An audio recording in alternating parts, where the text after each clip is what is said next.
welcome to my channel, and welcome back to my channel, whatever the case may be. So this is WIP chat and story reading. I'm gonna read I got Trapped in Wonderland, book 1 of the Wonderland series here by the author Dani. And so I'm gonna play a recording of chapter 1 of this book, so that you can enjoy it while I'm working on my cat. This is my partial cat. So I started working on it yesterday and it's almost done. I'm almost done it. Yes. But first, okay, so I have not been doing any cross stitch. But I did finish my curtain last night. Yes, I did. Finished my curtain and I hung it up last night. So today is Wednesday, April the 2nd, and here is the birthday horoscope. With your extremely generous nature, you are imposed upon by others. You are sociable and gracious and have a pleasing personality. You enjoy outdoor life and are especially fond of flowers. Your family is very dear to you, and you will always have many friends. So if today is your birthday, happy birthday. All right. Now let me bring up Wonderland. And it would help if I didn't have the volume off. Trapped in Wonderland by Dani. Wonderland Chronicles, Book 1.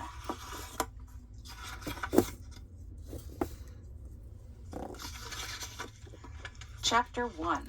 I was falling. Or at least I think I was falling.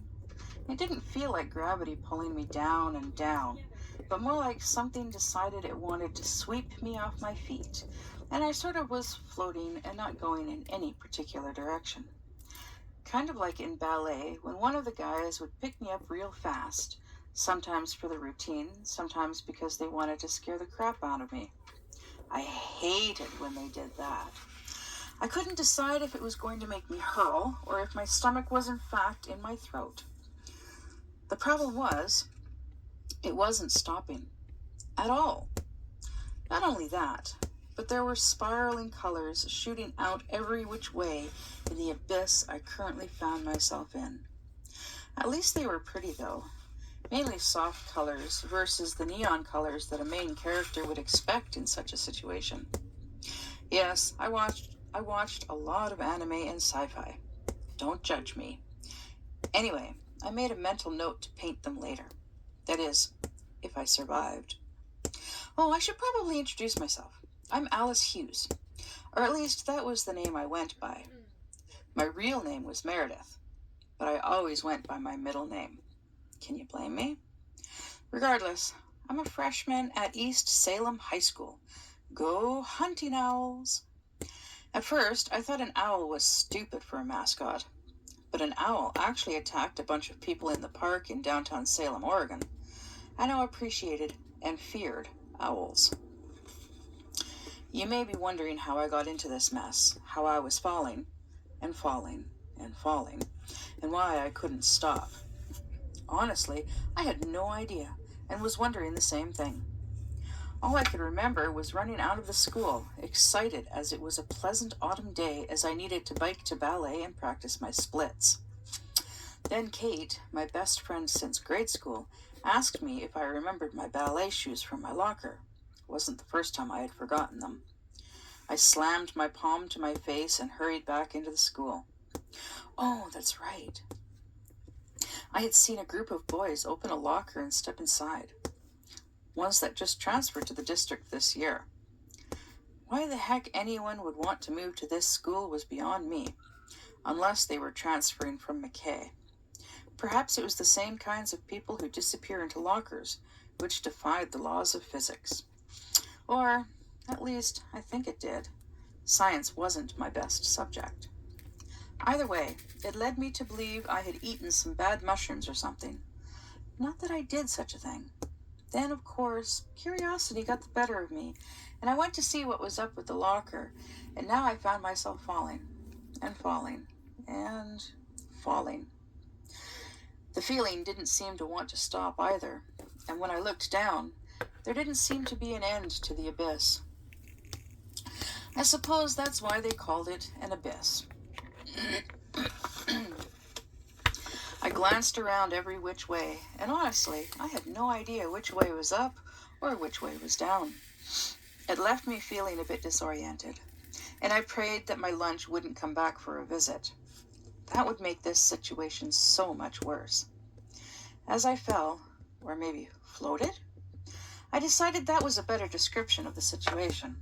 So as I floated, I wondered if this was what the people in space felt like while experiencing zero gravity. I always marveled at what it would be like in space, though I probably would never find out. That is, unless NASA started hiring artists to man their spacecraft. That would be the day. Crap! The swirls of color had left, and there was nothing but darkness. I felt a slight tug and came out of whatever interdimensional plane I had been in. I figured that's what it had to have been, especially after watching so much sci-fi series and anime over the years. I had become something of an expert on all matters pertaining to fictional worlds, and if I didn't know better, I was in some kind of strange alternative world. That, or I had hit my head somewhere at school and was knocked out cold, and this was all a dream, which really was much more likely.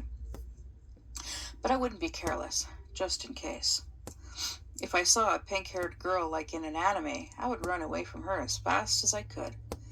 Pink-haired girls always brought disaster. Whatever I landed on was soft. I touched it, trying to figure out what exactly it was, since I was still surrounded by darkness. I felt around me, curious as to what I had landed on. It felt short, almost like grass. It was not light enough to tell, but I was pretty sure it was grass. I did live in Oregon, after all. I took a breath. Yes, it was grass, all right. It gave off that aroma of summer. Well, that was one question answered, but I still had no idea where I was. Blackness surrounded me, and I felt lost. Even more lost than that time I took a wrong turn in Portland, leading me away from my 7th grade field trip group. Thank goodness for cell phones. Speaking of which, I decided to pull mine out and turned on the flashlight function. I hated the dark. It felt like solitude. It felt like nothing could help you escape from the dangers that lurked around. It absorbed everything and made me want to cry. I didn't, but I sure yearned to. Examining my surroundings a bit closer now that my slight anxiety attack had subsided, I found that it was indeed grass I was standing on. How weird, as this seemed to be some random room like a closet. Why would there be grass inside? The walls were plain and white, and there was nothing else in the room. I focused the light up to see where I could have fallen from, but all I found was a white ceiling. How was that even possible? This had to be a dream. Shining my flashlight around, I noticed a doorknob on one of the walls. The door was so flush to the wall that I couldn't even make it out. I prayed that it was indeed a door and not a shower handle like in the movie Clue. The things I worried about, I swore. I headed towards the door, and as I moved forward, I felt something hit me right in the forehead, knocking me back a step. Ouch! I placed my hand over my right eyebrow where it had hit. There was going to be a giant lump there. I just knew it. I shone the flashlight up at it. Sure enough, I missed the only thing in this room. A giant pipe that spanned across the room right in front of the door. Rubbing the slight bruise, I just hoped my luck would get a little better, which seemed unlikely at this point. I grabbed the doorknob. It was cool and smooth, just like a doorknob should be, so hopefully this was indeed a door. Saying a slight prayer, I twisted and pulled inward. It didn't budge. I sighed. It swung out, not in. I always found myself doing that, even if there's a sign. I took another deep breath and pushed outwards. It took a second for my eyes to adjust to the bright light. It stung, just as it always did when the sun came out on a rare autumn morning. And for some reason, my left eye adjusted faster than my right. I never did figure out why that was. Once both eyes no longer burned, I couldn't believe what I saw. The scenery that lay before me was a city, but definitely not the city of Salem that I was familiar with. No, this was something much more magical, like something out of a fairy tale, or an anime. Had my dream come true at last? Was I now a 2D character? Giant buildings made of glass and steel towered overhead, disappearing up into the sky, so high it seemed like they wouldn't be able to. They weren't the typical straight rectangular buildings like that of my hometown, but spiraled and bulged out each and every way. If an engineer were here, they would be scratching their head. Even my sister, who was majoring in physics, would have no explanation. I had seen nothing like it. It kind of reminded me of the stacks in Ready Player One, although these looked a lot nicer. The buildings closest to me appeared transparent, and I could see everyone who was in the building, but much of the unglazed parts of the buildings were covered in vegetation. Ferns, honeysuckles, ivy, roses, name it, and it was here. I gasped at the fact that all this could exist, and it was spectacular. I wished that more cities throughout the world looked like this. It felt so refreshing compared to the normal concrete and brick. The aura relaxed my mind and soul, and I almost forgot I was in another world. I stepped down onto the street to find that the roads themselves were also covered with grass, just like the room I had left. It was the most beautiful grass that I had ever seen. It was something you would only expect from turf, except it wasn't that disgusting fake stuff. No weeds, no dry spots. Perfection. Along with the grass, flowers of all types lined the streets. Blue star creeper, cranesbill, primrose, and those were just the ones I recognized. Looking forward, I found something even stranger. The people here dressed as if they stepped straight out of Pride and Prejudice. The women wore frilly skirts and dresses of all types and colors, both bold and neutral. The men wore suits with large top hats and chains looped from their coat button to their pocket, indicating they were carrying pocket watches. None of this was the typical scenery of little old Salem. It'd be pretty cool, though, but very doubtful. I took a few more steps. The grass felt soft under my shoes, and I was afraid I was going to step on some blooming flower. As I glanced to see how others dealt with this problem, I noticed they weren't wearing any shoes. How peculiar. This place also didn't smell like a city. It smelt like the forest, or a meadow. No fumes, or smog, or pollution. My lungs, for once, felt clean, and the fresh air felt so great that I wished my home was the same. I could even smell the roses that were across the street. The street was busy, people conversing and walking towards their destination. Laughter and voices echoed through the area. I tried to see if I could get a glimpse of the edge of the city, but didn't see an end to this madness. I knew I needed to find my way out of here, or at least find out where I was. Then I could find my way back home, that is, if this wasn't some silly dream. Deciding it was best to simply ask a person where I was, I approached a woman in a pink ruffled skirt. Her buttoned-up blouse was a matching pink with white threaded designs of cherry blossoms. Her blonde hair was done in tight curls, and she had a headpiece with cherry blossoms woven into it. She even smelled like cherries. "Excuse me, miss, can you help me? I think I'm lost." She turned to face me, and I froze. Her face was shrouded in darkness, like a mask. I couldn't see her eyes or nose, not even her mouth. It was as if light didn't hit it, and all I could see were the shadows that had consumed her features. She hurried off, ignoring my question completely. Was it because I stared at her in horror, or because she simply didn't want to talk? Or was it obvious that I didn't belong here, especially since I wasn't wearing anything close to what those around me wore? Curious, I took another look around. I don't know how I didn't notice it before, but I couldn't see the faces of anyone around me. Had I gone face blind? Or was this some kind of custom of the people here? All I knew was that a cloud of darkness covered their faces, and I couldn't tell any of them apart. Fear, confusion, you name it, I was feeling it all, and all of it told me I should run. I started running through the crowd. I didn't know why, it just seemed like the thing to do. I shoved past all the faceless people, trying to find an escape. It didn't help that I didn't know where I was, nor where I needed to go. All I knew was that I wanted to get away from here. Maybe I could find the way to the outside of the city if I traveled in one direction long enough. The citizens of the city all stared at me as I pushed my way through their groups. At least I think they stared at me. Their heads were turned towards my direction, so if they did have eyes, I would presume I was at the center of their attention.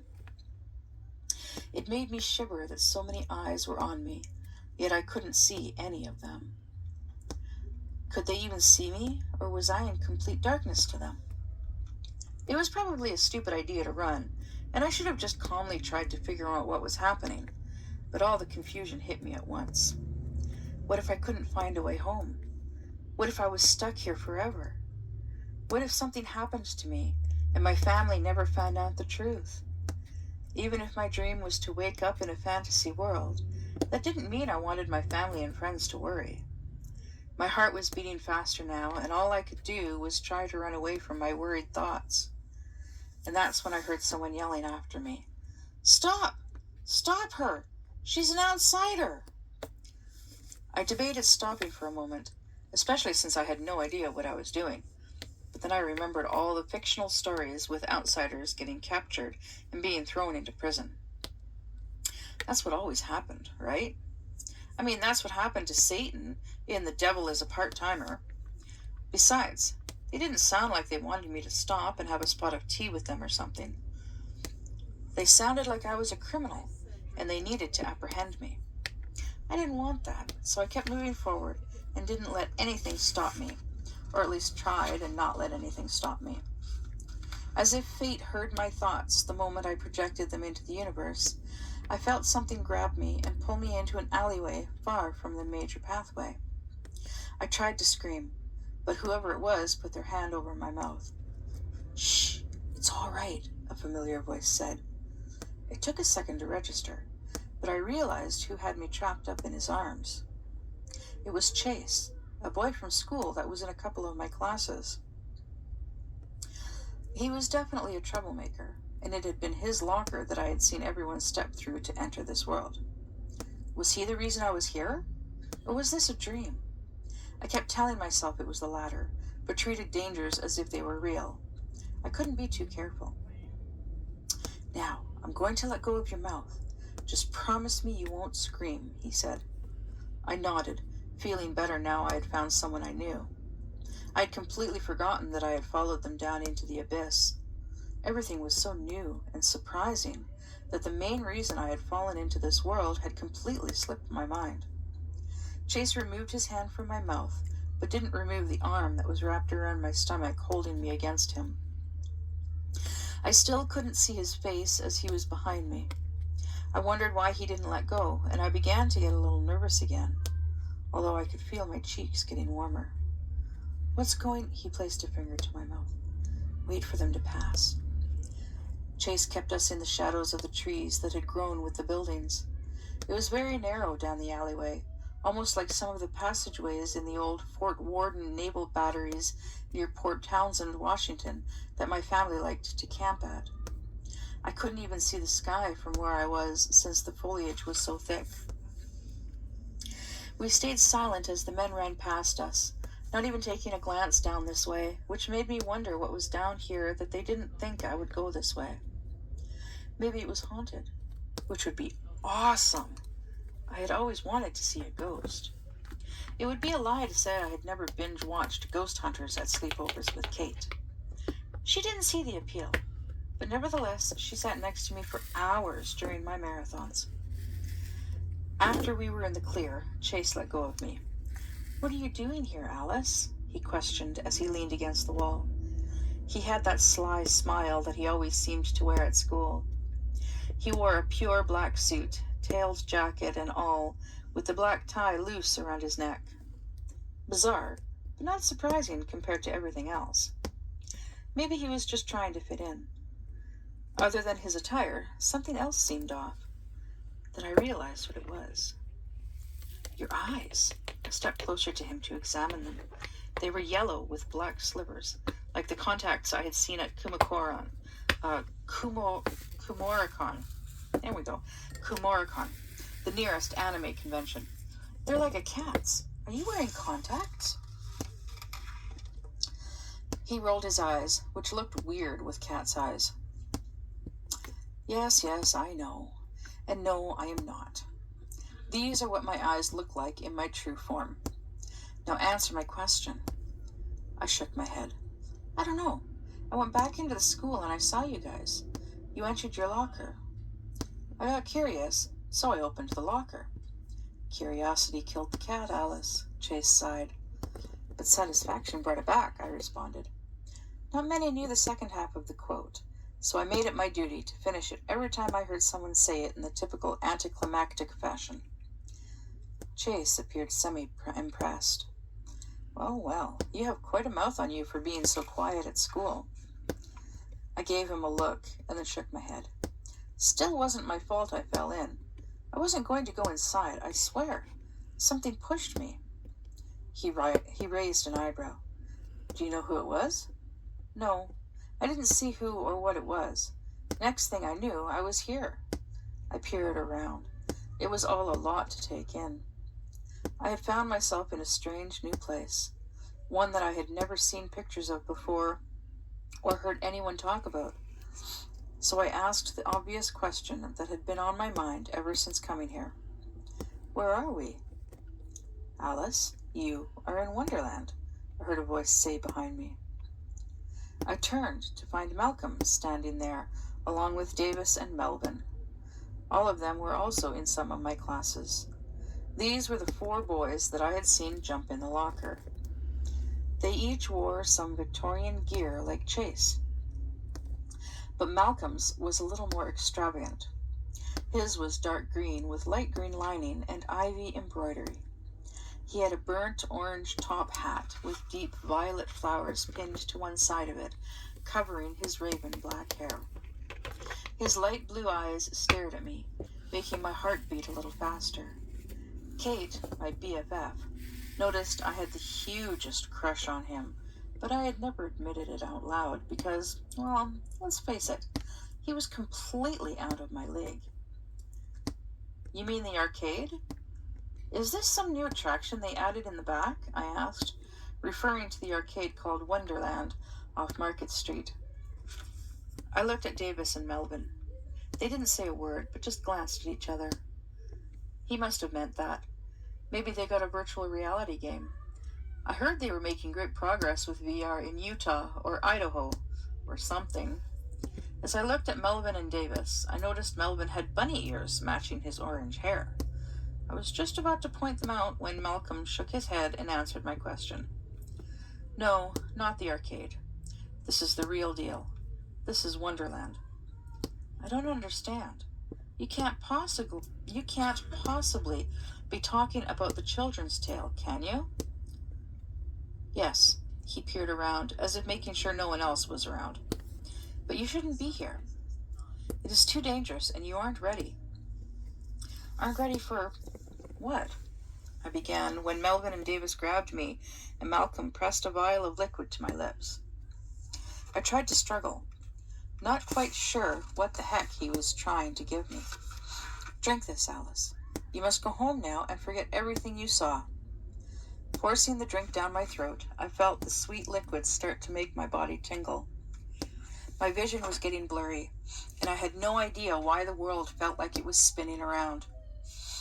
How could he do this to me, I wondered.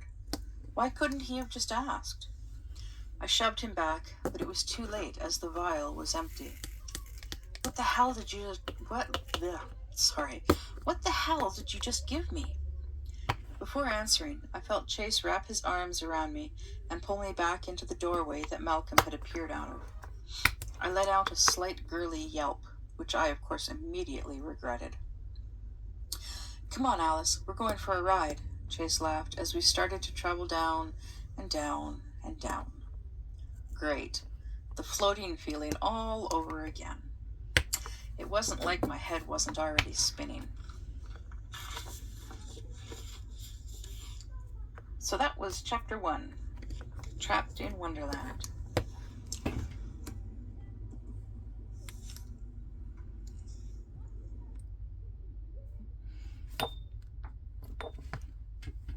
Wow, and I just finished this section.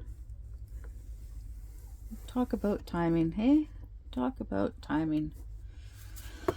Oh, I'm gonna have to cut it short there though, because I am like super tired. I know I'm saying that a lot these days. I don't know why. I need to talk to the doctor. This is getting to be ridiculous. It's like all I do these days is sleep. I'm up for a few hours and then I'm asleep. I'm sleeping like 10, 12, 20 hours a day almost, it seems like. Yeah. But I am managing to get some work done. And having my daughter here has been helping. She's been helping with the dishes and cooking, thankfully. Oh my goodness. Oh wow. But yeah, I switched to the pen rather than the tweezers because the tweezers just were not working with these drills. Just constant problems with the drills flying off the tweezers. And thankfully these are not ABs. So, but it's coming along. It looks so pretty. Such a pretty kitty. Yes. A pretty kitty. But on that note, I'm gonna go and I'll see you in the next one. Bye.